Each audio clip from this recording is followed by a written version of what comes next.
Hello everyone, and welcome to Archives and Records Simplified. My name is Marjolein Plathier, and I'll be taking over from your usual host, Sean McMillan, to tell you a little bit about project management. If you are new to this series, these videos are created for everyone with an interest in archives and records management. If you want to have a little bit more information about what this series is about, then make sure to click the link to the About These Videos video in the description box below. So, before we dive in, I thought I'd briefly introduce myself to you. My name is Marjolein Plathier, and I've just successfully completed my digital archivist traineeship in London, and I've obtained my postgraduate diploma in digital curation. Before getting into archives, I worked at a company in the Netherlands where I managed several projects. When making the transition into archives, I was surprised that there is actually very little attention given to project management and the creation of project documentation during traineeships or in related courses, despite so much of our work being project-based. So, after talking to Sean about this, we decided to make a mini-series on here about project management. We currently have 3 videos planned. The first video will focus on the cataloguing project. The second video will focus on strategy and system implementations, while the third will give you a brief introduction to the 2 most prevalent project management styles within the archives and management sector, Prince2 and Agile. For this first video, we wanted to focus on the project you are going to be confronted with the most, namely the cataloguing project. We will especially focus on the project documentation you are likely to have to write, but I will also give you some tips and tricks on managing the project itself. If you are entirely new to the concept of a cataloguing project, I highly recommend you first watch Sean's video, a breakdown on time spent in a cataloguing project, which is linked in the description below, as it gives you a really good idea of what a cataloguing project entails.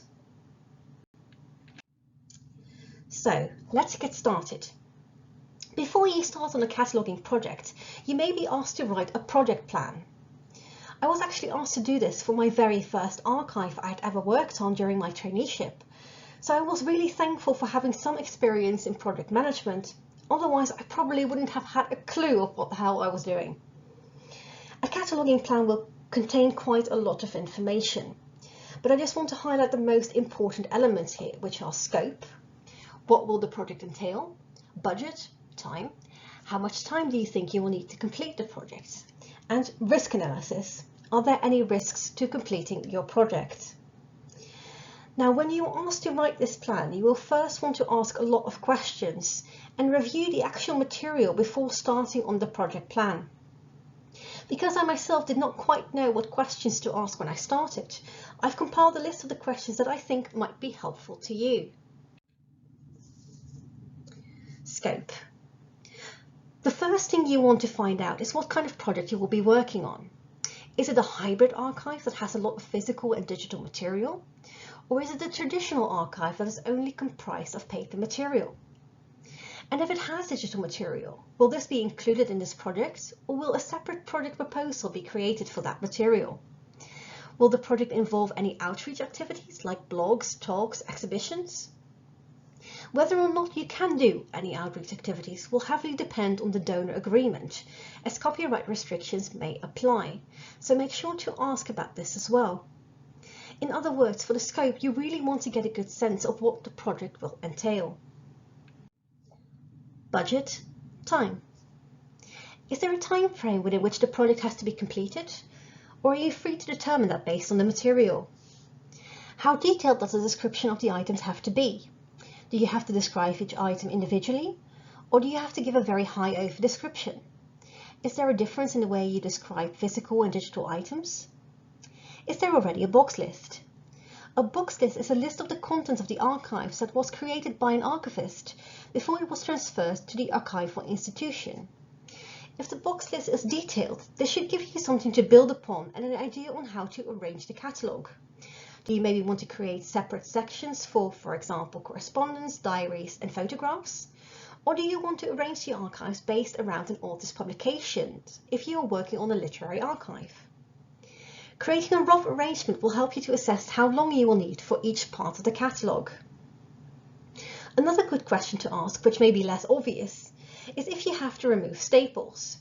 Getting those out can be a lot more time consuming than you think. Staples can get pretty rusty and it's often recommended to remove them. However, due to time constraints, it is sometimes decided to just leave them in the material, so make sure to check. Your next step would be to go and look at the physical material. What is there? Is there a lot of handwritten material? It is obviously going to require a lot more time to read handwritten than typed out material. Are there a lot of bundled or individual documents? If you have to remove staples for this project, you want to check if someone has been what I like to call staple happy. For the archive I had to work on, I had to remove all staples, and the editor of the author really liked staples. So make sure to check for this, as it may take longer to process these records. Bonus tips. Let's get on to some bonus tips, shall we? Bonus tip 1. If this is your first time writing a cataloguing proposal, make sure to talk to at least one archivist within your institution to ask them how long it usually takes them to process certain types of material.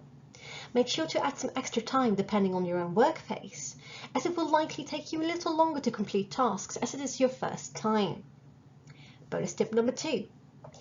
Make a practice catalogue. This one's actually from Sean. He suggested that if you have a rather large collection with, say, maybe 300 boxes, that you catalogue 3 of them and then multiply that time by 100. If you do this, make sure to choose different types of materials within the collection to test this out on. Bonus tip number 3. Always add on a 10% contingency. This is a staple project management recommendation that in whatever budget you create, you always add on an extra 10% to cover unforeseen tasks or events. Risk analysis. You also have to analyze potential risk to the timely completion of your project, as well as risks to the archival material. Are you working on this project on your own, or are you working together with others? If there are digital items, make sure to check what carrier they are on. Can they all be extracted in-house, or do they have to be sent to an external company? Does any of the material need special care or conservation activities? Can this be done in-house, or does this need to be outsourced? Transporting the material will always cause additional risks that need to be identified. Are there any legal risks involved? Is some of the material offensive or within copyright, or sensitive in any other way? This is why you complete a sensitivity review while you're compiling your catalogue. Once you've gathered all this information I've just talked about, you should be able to write your plan without any issues. Once your cataloguing project plan has been completed, you can get started on your project. Before we go on to talk about the remaining project documentation, I just want to give you a few quick tips that may help you manage your project effectively. Tip number 1. Make sure to keep track of how much time you are spending on each part of the project. This will help you monitor how you're doing for time and if the project will be completed within the allotted time. Moreover, this will also help you to create an accurate budget for your next cataloguing plan. The easiest way to do this is to create a very simple Excel sheet for yourself. Don't just rely on your general Outlook calendar entries. Estimate, don't guesstimate. Tip number 2. Don't be afraid to ask questions or opinions. If you're uncertain about how to deal with some of the material, or if you are considering your arrangement, just talk to a colleague about this. You will find they are often more than happy to lend you a little bit of their time, especially if you're new to this. It's often so much quicker to just ask a question rather than reinvent the wheel on your own. Now to move on to the progress report. Depending on how big your project or organization is, you may be asked to write a progress report. In this report, you basically reflect on how you are doing in relation to the elements you recorded in your cataloguing plan. You will want to look at least at the following items: budget, time. Are you still on track within the prospected time? Do you think you'll be finishing sooner? If so, by when? Is it taking longer? Identify why it is taking longer and try to give an estimate of how much more time it will take. It is better to be honest about these things, so don't try to make the picture prettier than it is. Sometimes projects just take longer than expected, especially when it comes to digital archives, and it is so hard to predict how many digital items are contained by one CD. Arrangement, optional. Have you had to make changes to your arrangement because some of the materials did not quite fit into the categories you'd created? Risk analysis. Have any of the risks you predicted occurred? Are there any fresh risks that have popped up? At the end of the project, you will be expected to write an end of project report, which is very similar to the progress report. You basically just outline what you did during the project. To again highlight but a few of the most important components: budget, time. Did the project get completed within the allotted budget, or did it take longer as potentially already flagged up during the progress report? Arrangement, optional. Did you make any changes in the arrangement? Risk analysis. Did any of the risks you identified occur? Did any other risks that you had not identified manifest themselves during the project? Outstanding activities. Is there anything that still requires to be done? Do the boxes need to receive a barcode or be shipped out to external storage? Does the senior archivist have to approve the destruction of material? Lessons learned. Is there anything you would have done differently? What will you change next time you work on a cataloging project? I cannot stress the importance of this enough, as you learn just as much from your mistakes as from your successes.